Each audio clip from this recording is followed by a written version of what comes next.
Assalaamu calaykum, soo dhowaada. Muuqaalkan waxaan kaga hadli doonaa mindfulness. Bal intaan u gudagelin mowduucana aan ku bilaabo oraahdan. Ma kontarooli kartid wax walba oo kugu dhacaya, balse waxaad kontarooli kartaa sida aad uga falcelisid. Tusaale, dadka siday kula dhaqmaan, dadka kala dareenkooda, ama waxay ka aaminsan yihiin, intaba ma kontarooli kartid. Balse waxaad kontarooli kartaa falcelintaada. Go-aanku waa adiga inaad ka xanaaqdid waxay ku dhahaan, ama aad ka walwashid bas waxay ka aaminsan yihiin. Micnaha guud mindfulness waa ku noolaanshaha waqti xaadirka adigoon ka walwalsanayn mustaqbalka ama aadan ka murugeysnayn wixii lasoo dhaafay. Monkey mind waxaa la yidhahdaa monkey mind in maskaxda waxaa lagu tilmaamo maskaxda bini'aadamka inay ku jiraan sida daanyeero qaylinaya, cabsan oo boodboodaya. Waxaa jirta baaritaan ay samaysay National Science Foundation.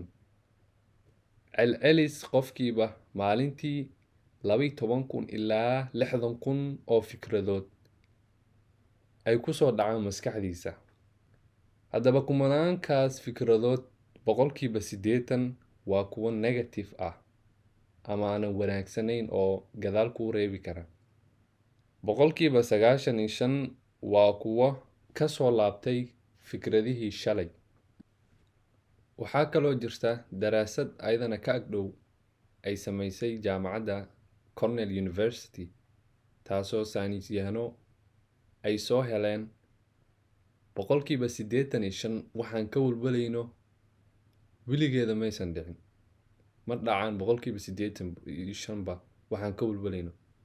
15 oo soo haray ee dhaca, dadka 79 boqolkiiba waxay yiraahdeen waxaan ka walwalaynay wax aadkaas u weyn ma ahayn, inaan ka walwalna maysan ahayn, oo sidan iyo si ka fiicanba waan u qaabili karnay. Daraasaddan waxay soo koobaysay boqolkiiba 97 waxaan ka walwalayno sal iyo raad toona aan lahayn.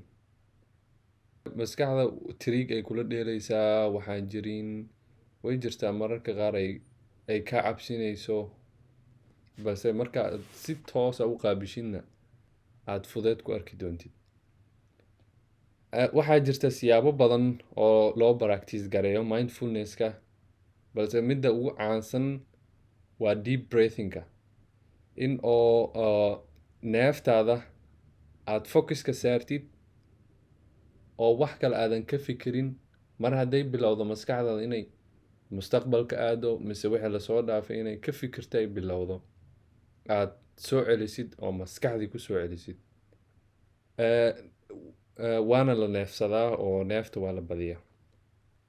Haddaba salaada oo aad ku tukato si mindful ah, adigoo og inta rakacdood ee tukatay, oona raacaya macnaha quraanka aad akhrinaysid, aad ayay ku anfacaysa. Sababtoo ah badanaa salaada markaan ku jirno maskaxdeen meel ayay aadaa xisaab ama waxaan loo joogin, balse sida waajibka ana laga rabo waa inaan si mindful aan ku tukano salaada, si oo micno leh aanan wax aan ka fikirayn aan ku tukano.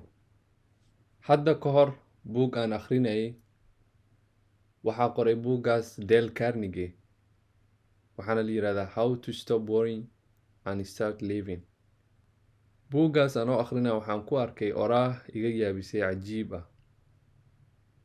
Waxay dhahaysaa, yesterday is but a dream, tomorrow is only a vision, but today well lived makes every yesterday a dream of happiness and every tomorrow vision of hope. Shalay kaliya waa riyo, berina waa muuqaal, balse maanta oo si fiican u noolaatid ayaa waxay ka dhigaysaa shalay walba riyo farxadeed, beri walbana muuqaal rajo. Muuqaalkeena halkaas ayaan kusoo koobaynaa. Waxaan kuu rajaynayaa maalintaada inay kugu dhammaato si qurux badan. السلام عليكم ورحمة الله وبركاته.